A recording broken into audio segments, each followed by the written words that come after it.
Hola y bienvenidos a este Edufi webinar en el que seguiremos hablando de la forma jurídica de la empresa.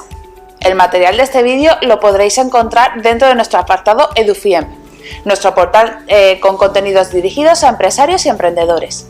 También podéis acceder al código QR que aparece en pantalla o en los enlaces que hay en la descripción del vídeo. No te olvides de darnos like y de suscribirte a nuestro canal. Hoy hablaremos sobre las sociedades personalistas, que son aquellas cuya gestión recae sobre los socios de la misma. Podemos encontrar dos modalidades de este tipo de sociedades, la colectiva y la comanditaria. Empecemos por la sociedad colectiva. ¿Cuáles son sus principales características? Pues no tienen un capital mínimo determinado, pero sí un mínimo de 2 socios. Son de responsabilidad ilimitada, esto es muy importante, personal y solidaria, de cada uno de sus socios, que han de hacer frente a las deudas sociales incluso con su patrimonio particular. Todos sus socios tienen la facultad de participar en la dirección de los negocios, salvo que se hubiese limitado dicha competencia, por acuerdo expreso, a alguno o algunos de ellos. Aún así, también es posible que la administración se encargue a personas ajenas a la misma. Los socios participan en la proporción establecida en las ganancias y pérdidas de la sociedad. La cualidad de socio es intransferible, sin el consentimiento de los socios restantes. Los rendimientos derivados de la actividad llevada a cabo por este tipo de sociedad tributan en el impuesto sobre sociedades. ¿Cómo se constituye? Mediante otorgamiento ante notario de la correspondiente escritura pública e inscripción, por supuesto, en el registro mercantil, momento a partir del cual adquiere personalidad jurídica frente a terceros.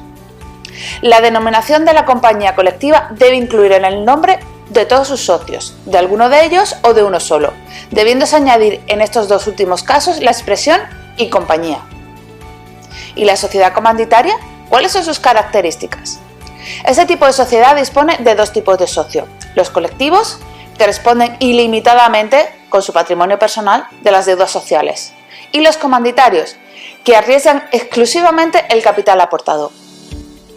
La gestión de la sociedad corresponde únicamente a los socios colectivos, los comanditarios están excluidos. En la modalidad de sociedad comanditaria simple, la transmisión de la cualidad de socio comanditario requerirá la unanimidad de los socios colectivos y de los comanditarios, sin perjuicio de lo que se pueda determinar en la escritura de constitución. En la sociedad comanditaria, por acciones, la condición de socio comanditario será transmisible en las mismas condiciones en que lo es la condición de socio en la sociedad anónima. El capital mínimo de estas sociedades por acciones será como mínimo de 60.000 euros. Los rendimientos derivados de la actividad llevada a cabo por este tipo de sociedades tributan en el impuesto sobre sociedades. ¿Cómo se constituye una sociedad comanditaria? Pues mediante otorgamiento ante notario de la correspondiente escritura pública e inscripción en el registro mercantil, momento a partir del cual adquiere personalidad jurídica frente a terceros. En la denominación o razón social solo podrán constar los nombres de los socios colectivos. En todos los casos ha de agregarse la expresión sociedad comanditaria. Si no constase el nombre de todos los socios colectivos, habrá de recogerse además en la indicación y compañía. Ya hemos hecho un análisis de todas las principales formas asociativas, pero existen otras formas de constitución, como por ejemplo las sociedades cooperativas. La Ley 27 de 1999 de sociedades cooperativas establece una normativa común para todo el territorio español y que es de aplicación cuando la comunidad autónoma no tenga una legislación específica. Se trata de sociedades constituidas por personas asociadas para la realización de actividades empresariales, cuya estructura y funcionamiento siguen un régimen democrático. ¿Cuáles son las características de una sociedad cooperativa? Capital variable, que puede estar retribuido, constituido por aportaciones obligatorias y voluntarias. Igualdad de derechos políticos, es decir, de decisión, para los socios, un socio, un voto, independientemente de su grado de participación en el capital. Existen cooperativas de primer grado, donde los socios son personas físicas o personas jurídicas, con un número mínimo de 3. Las cooperativas de segundo grado son las que los asociados son solamente personas jurídicas.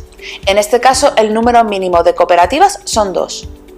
La gestión y el gobierno de las cooperativas corresponden a los socios a través del Consejo Rector. Para aquellas cooperativas cuyo número de socios sea inferior a 10, los estatutos sociales podrán establecer en su lugar la figura del administrador único. La distribución del resultado de cada ejercicio, el llamado retorno cooperativo, se realizará en proporción a las actividades cooperativas realizadas por cada socio. Son de libre accesión y baja voluntaria de los socios. Y las sociedades cooperativas tributan el impuesto sobre sociedades, aunque se aplica un régimen especial establecido en la Ley 20 de 1990 sobre el régimen fiscal de cooperativas. ¿Cómo se constituye una sociedad cooperativa? Se constituirá mediante escritura pública que debe ser inscrita en el registro de sociedades cooperativas del Ministerio que tenga las competencias sobre empleo y seguridad social. Tras dicha inscripción adquiere personalidad jurídica. La denominación de la sociedad, que será exclusiva, incluirá necesariamente las palabras sociedad cooperativa o su abreviatura S.coop. Otra opción que podemos encontrar es la comunidad de bienes. ¿Qué es? Pues existe una comunidad de bienes cuando la propiedad de una cosa o de un derecho pertenece pro indiviso, sin división, es decir, conjuntamente a varias personas. ¿Cuáles son las características de una comunidad de bienes? Pues estas no tienen personalidad jurídica. Es frecuente que quienes la constituyen la doten de una denominación a la que le añaden la expresión comunidad de bienes, o sus siglas CB. No tiene un mínimo de capital, entre comillas, que haya que tener en la comunidad. Las porciones de los partícipes en la misma se presumirán iguales, salvo prueba de lo contrario. La participación de los comuneros, tanto en los beneficios como en las cargas, será proporcional a sus respectivas cuotas de participación. Los acuerdos relativos a la administración de la comunidad de bienes requieren el voto de los partícipes, que representen la mayoría de los intereses de la comunidad. ¿Cómo se constituye una comunidad de bienes? Su constitución puede realizarse mediante contrato verbal o escrito, que podrá ser privado o público. A falta de contrato o disposiciones específicas, la comunidad de bienes se rige por lo previsto en el Código Civil, artículo 392 y concordantes. Hasta aquí este webinar. Para más información puedes acceder a www.edufinet.com, escanear el QR que aparece en pantalla o acceder al enlace que aparece en la descripción. Cualquier duda o comentario nos las puedes enviar a contacto@edufinet.com. Muchas gracias, no olvides suscribirte a nuestro canal. Hasta la próxima.